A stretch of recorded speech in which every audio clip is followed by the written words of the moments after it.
J'ai quelques préoccupations. Je suis à la page 13, sur la normalisation du transport aérien. Je vois là-bas pour la première phase, les travaux de modernisation sont en cours dans les aéroports suivants. On les cite. Après, on dit dans la deuxième phase, les aéroports suivants sont retenus. On les cite. Mais, monsieur le ministre des Transports, je ne vois pas l'aéroport de la ville de Mbandaka. Je ne la vois pas. Là-bas, c'est sombre la nuit. On ne sait rien faire. Alors, pourquoi est-ce que Mbandaka n'a pas été choisi? C'est la grande promesse du président. Pourquoi est-ce que Mbandaka n'a pas été choisi? Et quels sont les critères de sélection qui ont fait que jusqu'à ce jour... Et pourtant ici...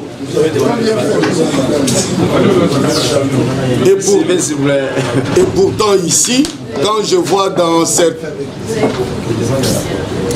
dans certaines provinces, on trouve qu'il y a 2-3 aéroports qui ont été choisis. Ce n'est pas mauvais d'avoir choisi 2-3 aéroports pour une même province, mais pensez aussi à d'autres. Si vous pouvez choisir ne fût-ce qu'un aéroport par province, ça pourrait être très bon.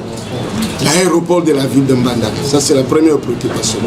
La deuxième préoccupation, toujours à la page 13, vous dites qu'il convient de vous déplorer la situation des modifications et annulations intempestives des vols.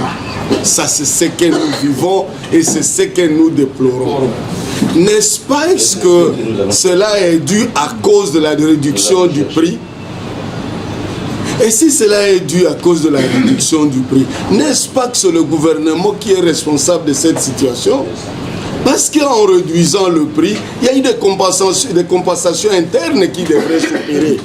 Mais à ce jour, le gouvernement ne respecte pas les engagements pris pour la rétrocession. N'est-ce pas que c'est le gouvernement qui est à la base de la destruction de cette compagnie et de la situation que nous connaissons? Troisième préoccupation, vous dites pour Air Congo, que quand Air Congo sera là, ça va aller. Mais est-ce que quand Air Congo sera là, est-ce que la réduction du tarif de billets d'avion ne va pas aussi impacter sur le travail, sur le rendement de Air Congo? Hein? Dans quelle mesure pensez-vous que Air Congo va bien travailler avec ces villes prix? Voilà la dernière préoccupation, monsieur le ministre des Transports. Nous savons que après l'audit de l'OACI en 2006,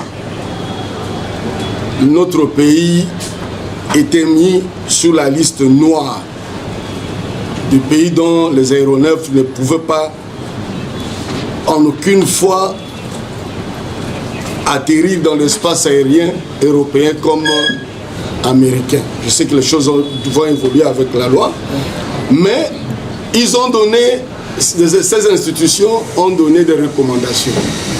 Et ces recommandations, déjà en 2012, il y avait des services qui devaient être mis en place.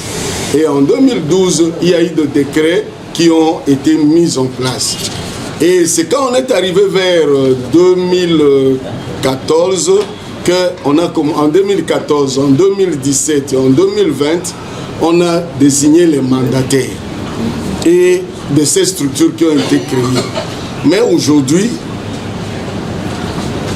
quand nous cherchons à voir où se trouvent ces structures, on ne le voit pas.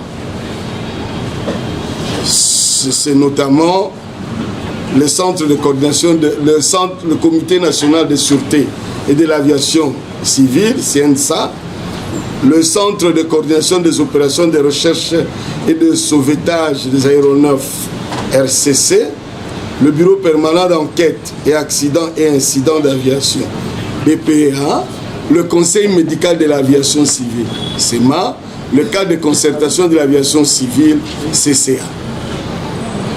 Mais on ne retrouve pas ce service sur le terrain. Est-ce que pouvez-vous nous dire où se trouve implanté ce service et pourquoi est-ce qu'on ne sent pas l'efficacité ou le fonctionnement réel de ce service-là. Ça, c'est la première question. La deuxième question, mais pour quand ces services ont été créés, il y a eu des lignes budgétaires qui ont été mises en place. Mais à ce jour, nous constatons qu'en dehors de gens qui travaillent au niveau des BPA et SEMA, les autres agents des autres services ne sont toujours pas payés. Jusqu'à ce jour. Je ne sais pas si la situation a évolué, mais à ma connaissance, jusqu'à aujourd'hui, ne sont toujours pas payés. Pourtant, ils ont été dotés de lignes de crédit budgétaire avec des fonds précis. Quels sont devenus les fonds alloués à ces services?